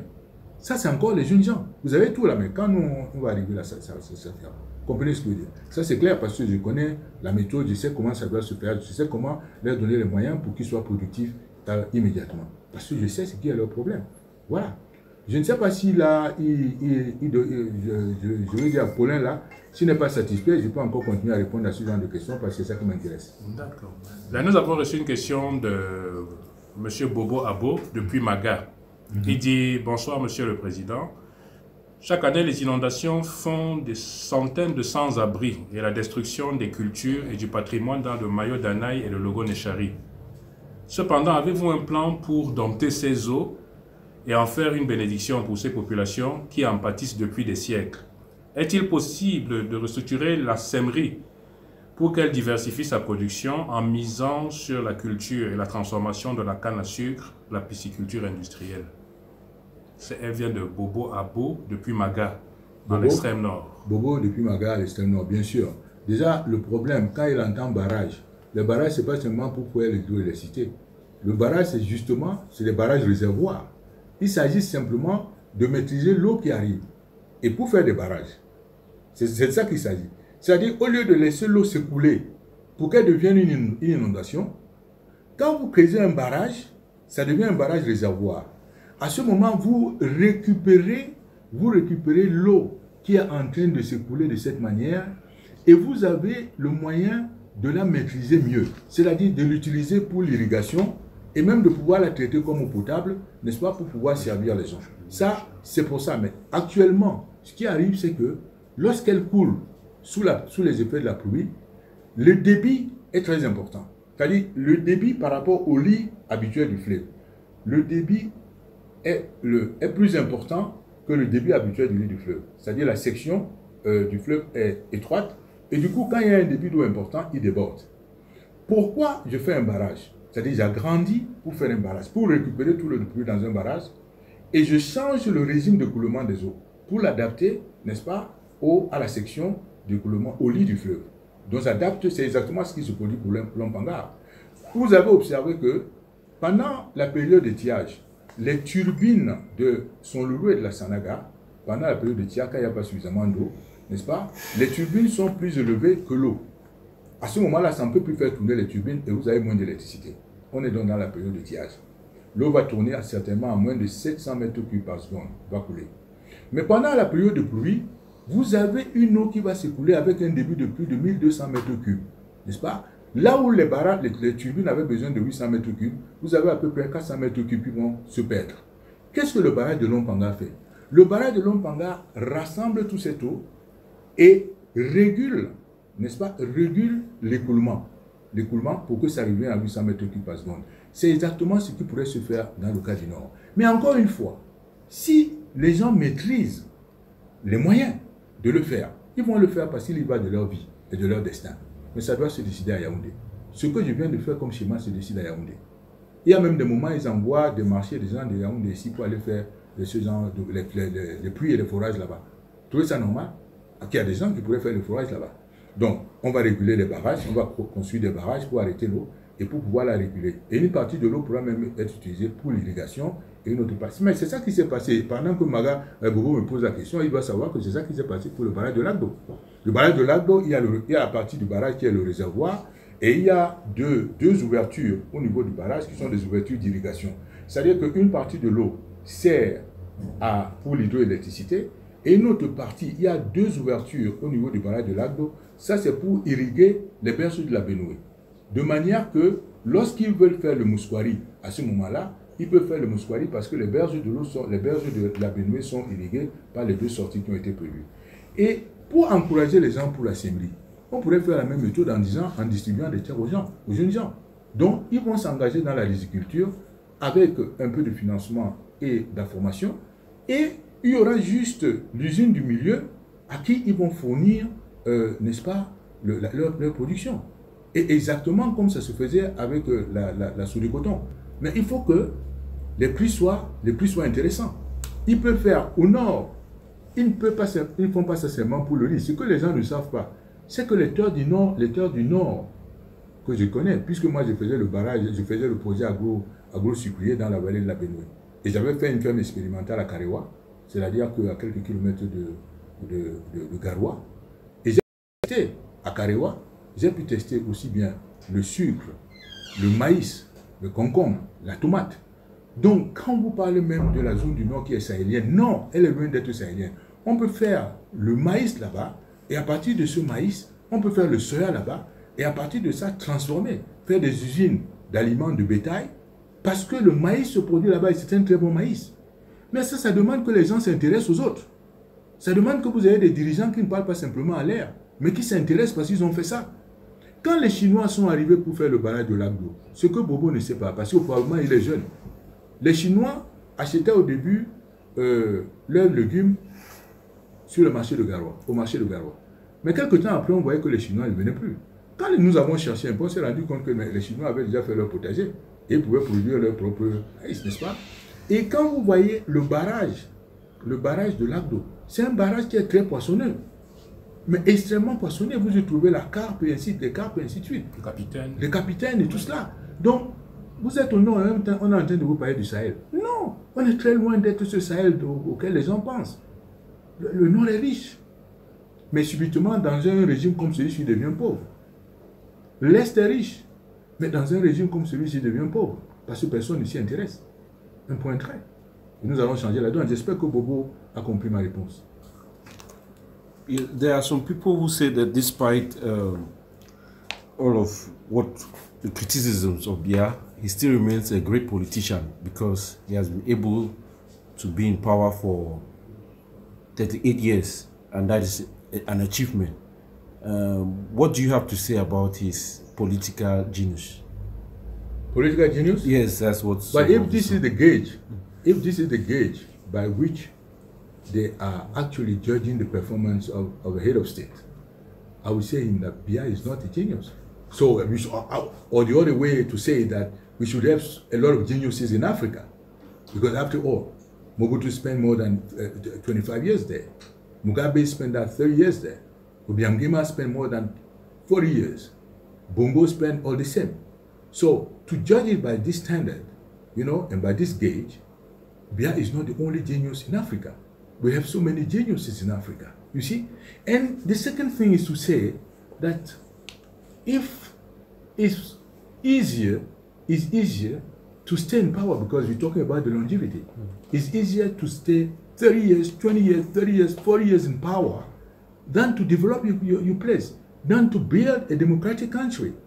I would have liked those leaders you're talking about to be like the Singaporean leader Lee Kuan Yew, who got a small marshal as a country with Chinese, Indians, and Malaysians, and Singapore become one of the high-income countries in the world. This is it. This is an achievement. I'm gauging a genius. I'm getting a genius of a head of state by the levels of his performance in terms of development, economic and social development. You see what Mahathir Mohamad had done in Malaysia.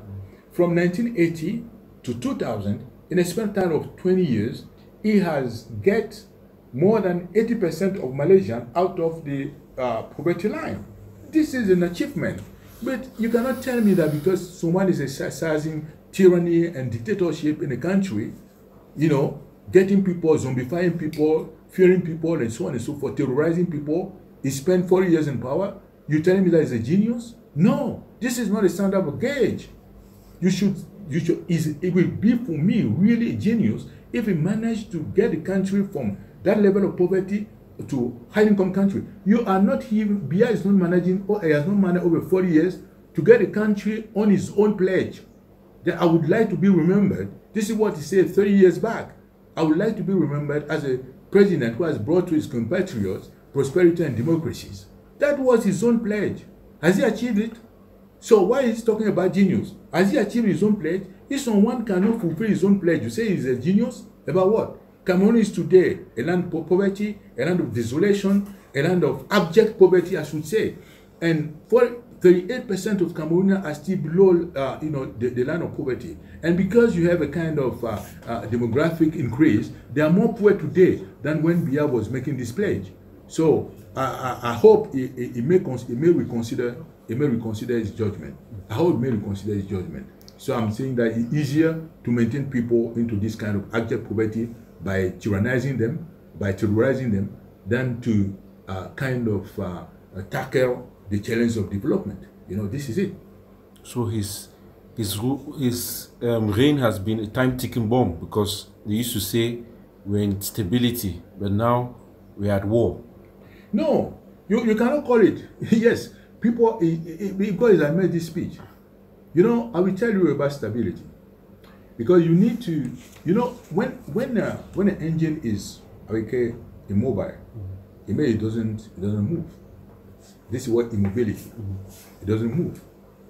When it's stable, a plane is stable, a boat is stable, but it's still moving. So the notion of stability and the notion of immobility is two different notions. You can be stable, but you are moving, you are progressing.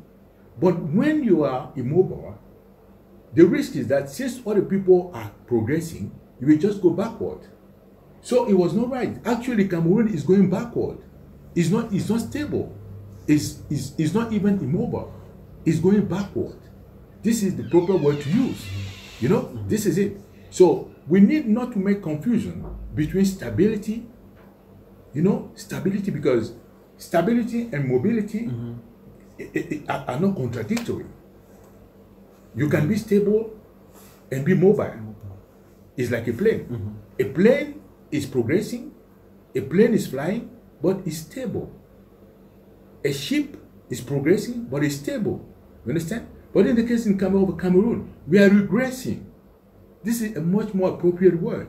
Cameroon is regressing. Okay? So Biya was talking about stability because he wanted to use the word of security. Okay. Now, when we look at it security-wise, you know what happened? We are now in a country of war. Where is stability there? Where is stability there? And the country is on the verge of implosion. The country is on the verge of partition. What did he say? So, it's less than stable. It's less than stable. The country is breaking away. What did he say? The country is not breaking away. You cannot even talk, or you cannot even evocate the term stability there.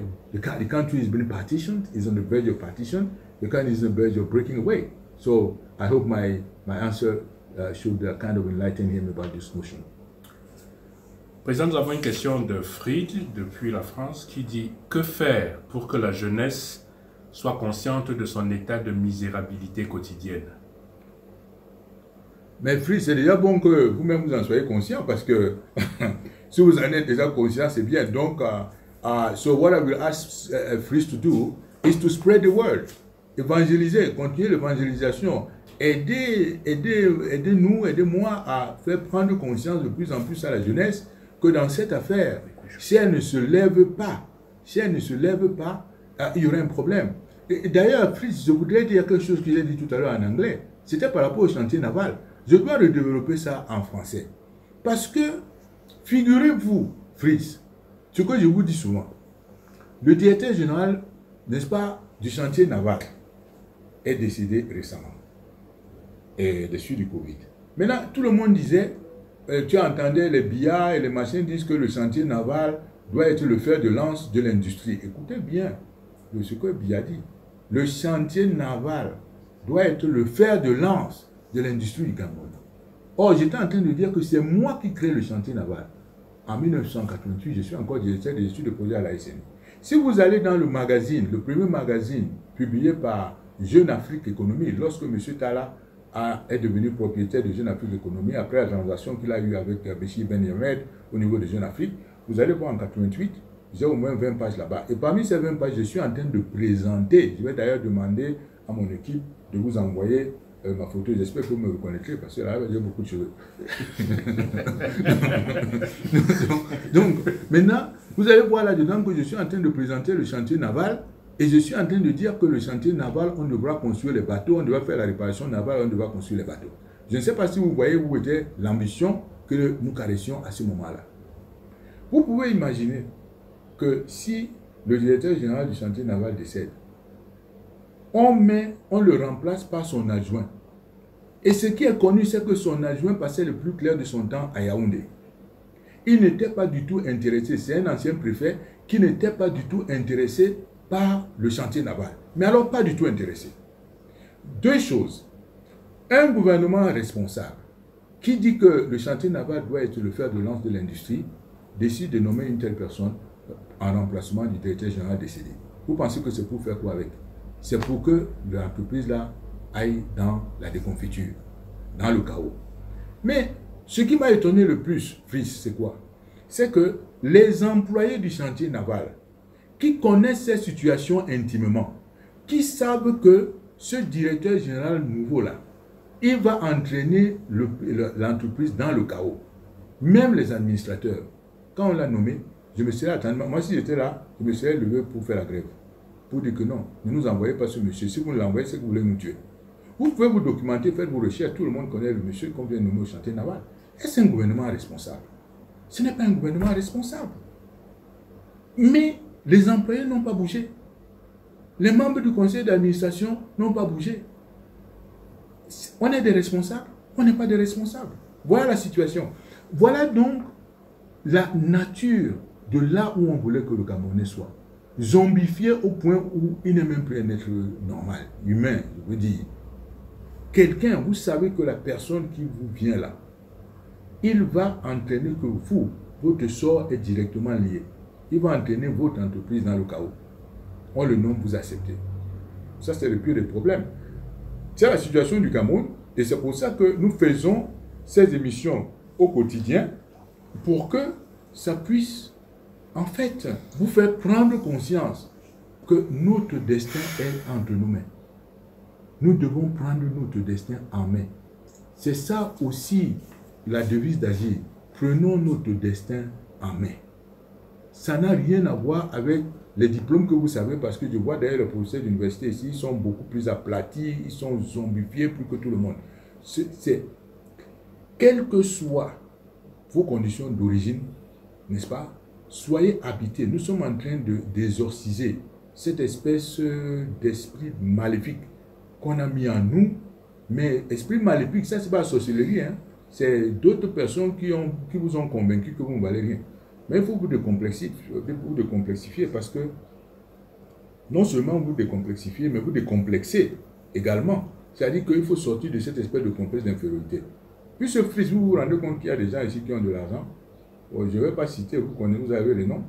Mais qui sont comme si ils étaient totalement complexes. Ils vivent avec un complexe d'infériorité. Donc c'est un problème mental. Il faut vous libérer. La peur même, la peur c'est quelque chose, c'est une notion très humiliante. Quand quelqu'un a peur, c'est une notion très humiliante. Ça veut dire que vous faites comme un chien là qui a peur. C'est une notion très humiliante, la peur. Il ne faut pas avoir peur. Il faut chasser la peur. Quand mon chien, les gens vous voient, le chien a peur. Alors vous comportez comme des chiens. C'est-à-dire c'est une notion, la peur est une notion très humiliante. Il ne faut pas avoir peur. Il ne faut pas avoir peur. Il vaut mieux accepter sa dignité et ne pas avoir peur. La peur est une notion très humiliante pour un être humain. Voilà ce que je voulais vous dire. Et partager ça. Nous avons une question qui vient de Herman Simo depuis la France. Il dit: bonjour Monsieur le Président. Pour nous qui manifestons ici en diaspora et qui espérons un changement radical au Cameroun, quels conseils pouvez-vous nous apporter? Bon, je dirais à Herman que lui manifeste là dans des conditions de sécurité, mais il fait déjà sa part de montrer aux autorités là-bas, n'est-ce pas, qu'ils ne sont pas d'accord. De montrer aux autorités là-bas qu'ils ne sont pas d'accord, c'est déjà bien. Qu'ils montrent aux autorités qu'ils ne sont pas d'accord. Et les troupes qui sont ici, qu'ils évangélisent. Comment on va dire ça? Qu'ils disséminent la parole que j'envoie là. Surtout la peur. Disséminer la parole de... Et n'ayez pas peur. La peur n'est pas, n'est-ce pas, un bon sentiment. La peur est un sentiment qui humilie. La peur est une humiliation. Il ne faut pas avoir peur, n'est-ce pas? Ce sera beaucoup plus simple de cette manière. Voilà, c'est ce que je pense. Il ne faut pas avoir peur. Président, nous avons une question de M. Bellinga qui dit: bonsoir Monsieur le Président, quelle stratégie pour refaire le plan d'urbanisation au Cameroun? Quelle stratégie pour refaire le plan d'urbanisation? Le plan d'urbanisation au Cameroun. Mais je veux dire, c'est Bellinga? Oui, M. Bellinga. Oui. Ok. Je pense que si nous sortons, d'ailleurs, si le pouvoir est mieux distribué comme nous le souhaitons toujours, il va se rendre compte que le développement urbain va devenir multipolaire. You just can bring it to me, it's enough. Le développement urbain va devenir multipolaire. Quand je dis multipolaire, ça veut dire que la région du nord ou de l'ouest ou du sud-ouest, recouvrant la plénitude de ses moyens, ils vont adopter un plan de développement urbain. Donc vous voyez que ce qu'on retrouve là actuellement, et ils auront à rendre compte, parce que je suis sûr que les gouvernants de ces régions seront élus sur la base des plans de développement urbain qu'ils feront. Si vous voyez une ville comme Bafoussam, malgré toute l'énergie que les gens dépassent en Bafoussam, c'est-à-dire les gens, vous voyez comment à 4 h du matin ils sont debout, ils sont en train de travailler. Vous allez dans toutes nos villes du Cameroun, les populations sont en train de travailler depuis 4 h du matin. Ça n'a rien à voir avec le développement urbain de Bafoussam. Mais vous voyez, si on est en compétition là, c'est que les prochains maires de Bafoussam iront en campagne devant cette situation en disant que voilà ce que moi je vais faire pour ma ville. La personne va s'approprier sa ville. À Kumba, la personne va s'approprier sa ville. À Garoua, la personne va s'approprier sa ville. Belinga, monsieur Belinga, dans ces conditions, celui, il sera plus le délégué, comment vous l'appelez? Le délégué de la communauté urbaine de Maroua, nommé par Yaoundé. Non, actuellement nommé de cette façon, il regarde Yaoundé. Même ce qu'on appelle les maires principaux, on a vécu le cas des élections, on a pu le voir, que même les maires principaux sont nommés à partir de Yaoundé.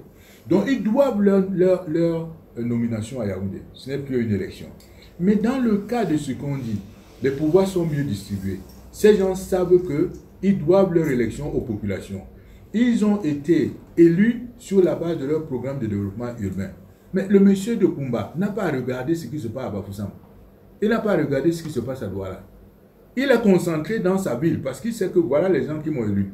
S'il veut être réélu à Kumba la fois prochaine, il faudra que les gens de Kumba disent que bon, voilà ce qu'il nous a apporté. Si la Fumbot c'est la même chose, si la Ngaoundé c'est la même chose, il cessera de regarder Yaoundé. Il cessera de regarder Yaoundé comme si c'est Yaoundé qui l'avait envoyé. Vous voyez, dans le cadre d'un pouvoir mieux réparti, les gens vont changer d'attitude. Vous voyez ici souvent les gens ont été au défilé le 20 mai. Les gens ont passé le défilé à Bafoussam. Les gens ont passé le défilé à Douala. Vous les retrouvez à la réception du soir à Yaoundé. Ça veut dire que le gars était au défilé à Bafoussam et à Douala. Il disait simplement que les gens marchent très vite parce qu'il doit prendre la voiture pour monter à Yaoundé. Vous comprenez? Donc il est juste obsédé par ce qu'il va venir faire à Yaoundé le soir. Regardez donc toute cette attitude qui est, c'est-à-dire même ce système institutionnel change complètement votre perception, n'est-ce pas, de la vie politique. Le gars est en train de regarder le défilé à Douala. Il dit simplement que mais il faut qu'on à éliminer les autres carrés là parce que vous savez, on doit partir à Yaoundé. Voilà la situation du Cameroun. Monsieur Belinga, si vous voulez changer tout ça, c'est ce que nous sommes en train de dire, qu'on donne plus de pouvoir aux gens. Donc qu'on sorte de ce système, de tous les pouvoirs qui sont concentrés dans les mains d'une personne sans système de contre-pouvoir. Et j'insiste beaucoup, sans système de contre-pouvoir, c'est que vous n'avez même pas de système de contre-pouvoir, c'est-à-dire avec tout ce qui se passe. Monsieur Biya disparaît, réapparaît, disparaît, réapparaît. Personne pour lui dire que ce n'est pas comme ça qu'on gère un pays. Il n'y a que nous qui sommes en train de dire que ce n'est pas comme ça qu'on gère un pays, monsieur. Ou bien vous acceptez, n'est-ce pas, de gérer le pays et vous restez là, et on vous voit tous les jours. Mais vous croyez que ce sont ces apparitions sporadiques là qui m'amènent à être convaincu qu'il est là? Ces apparitions sporadiques ne changent rien à ce que j'ai dit. Il a échoué, et ce n'est pas le fait d'apparaître une fois en passant comme ça avec l'ambassadeur des États-Unis qui va changer mon point de vue. Mais non, ça ce n'est pas la gestion d'un pays de recevoir un ambassadeur. Qu'est-ce qu'il lui a dit en 30 minutes ou 1 heure? Il lui a dit quoi? Ça m'intéresse ce qu'il lui a dit, mais je veux le savoir si ça m'intéresse. Qu'on nous dise ce qu'il lui a dit. Sauf que c'est ça comme ça qu'on gère un pays. Quand vous avez reçu l'ambassadeur des États-Unis, vous l'avez reçu en mon nom. Vous l'avez reçu en mon nom, monsieur. Et je veux savoir ce que vous lui avez dit. Et vous êtes là, je dois sanctionner votre action. Il n'est pas Dieu. C'est ce que je vous dis, il n'est pas Dieu. Et s'il disparaît comme il disparaît là, ça ne va pas changer la nature de notre demande. Il est incapable de gouverner le pays. Il doit partir. Président, nous avons une question elle est vraiment d'actualité et elle concerne Camerco. Je crois que c'est Dieudonné Banda qui pose la question de savoir si déjà, il veut savoir quel crédit vous donnez aux efforts de privatisation que M. Biya semble vouloir faire pour ce qui concerne cette société, Camerco, et voudrait savoir si de votre point de vue, cette société a un avenir, même en parlant de privatisation. De toute façon, si on voulait privatiser Camerco, c'est une décision qu'on aurait dû prendre il y a bien longtemps. Je me souviens bien que dans les années 2000, il y a eu des Camerounais qui ont voulu racheter Camerco. Mais à l'époque, comme ils étaient d'une région, ou alors comme ils n'étaient pas en odeur de sainteté, les gens ont refusé. Comprenez ce que je veux dire? Mais si vous voulez faire les choses, ce n'est pas parce que vous faites, c'est-à-dire que vous faites les choses quand la société est même déjà tomber au point où elle ne vaut plus rien, c'est là où vous décidez. Donc vous croyez que les Camerounais sont bêtes, qui vont aller ramasser un cadavre? Ce qu'ils vont faire, ils vont faire des études, ils vont faire des business plans, et ils vont poser des conditions au gouvernement. Ils vont dire au gouvernement, sur la base de leurs études, ils vont dire au gouvernement, voici les conditions dans lesquelles nous pouvons racheter Cameco. Parce qu'ils feront des études de faisabilité qui leur permettront de voir dans quelles conditions Cameco peut être rachetable. Et ils poseront des conditions au niveau de la gestion. C'est-à-dire, moi aujourd'hui, totalement orienté vers le secteur privé, vous m'amenez Cameco, c'est là, je ne mets pas mon argent là-dedans. Mais je vais d'abord regarder des études et poser les conditions critiques pour rendre Cameco rentable. Vous voyez ce que je veux dire? C'est comme ça qu'on rachète une société. De manière générale, j'ai donné mon DAI qui sont là-bas en Europe. Ils savent que quand on doit leur donner une société en bourse, on a une note d'information. Et cette note d'information contient toutes les projections qui sont en même. Et quand vous n'êtes pas d'accord avec la société de projection, vous donnez ça à des entreprises, à des sociétés spécialisées pour vous étudier ça. C'est comme ça que ça se fera ici. Les gens ne vont pas l'acheter simplement, ce d'autant qu'ils n'ont même plus confiance en ce gouvernement, que quelqu'un va mettre son million de francs pour aller acheter les actions en croyant qu'il est actionnaire de quelque chose. Il vaut mieux qu'il garde son argent dans le compte d'épargne. Voilà. Ben, nous arrivons au terme de l'échange de cet après-midi, de notre 6e session du Saturday Talk. Thank you so much, Mr. President. Nous vous donnons rendez-vous pour samedi prochain à la même heure, 15 h, sur un autre sujet qui vous sera communiqué en semaine.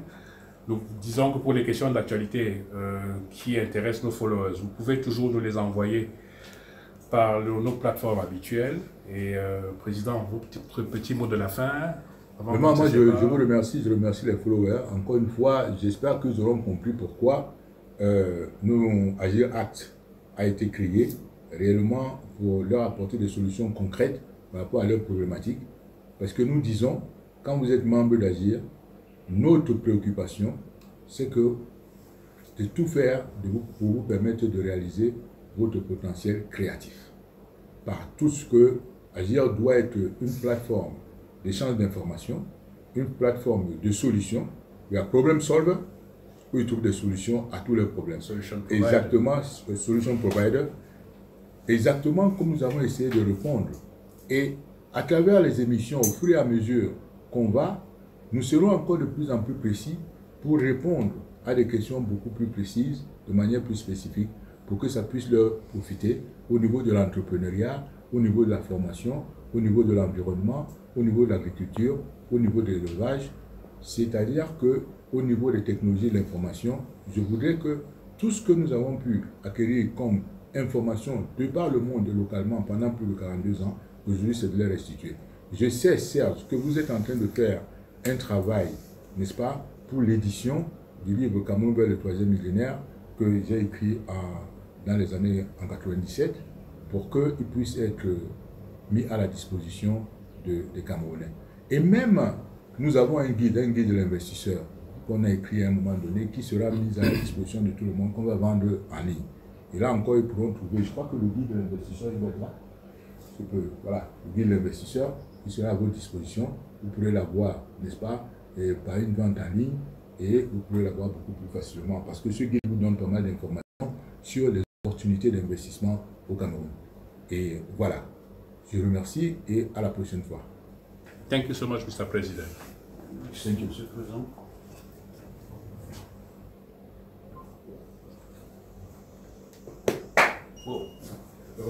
Danse aujourd'hui. Hein.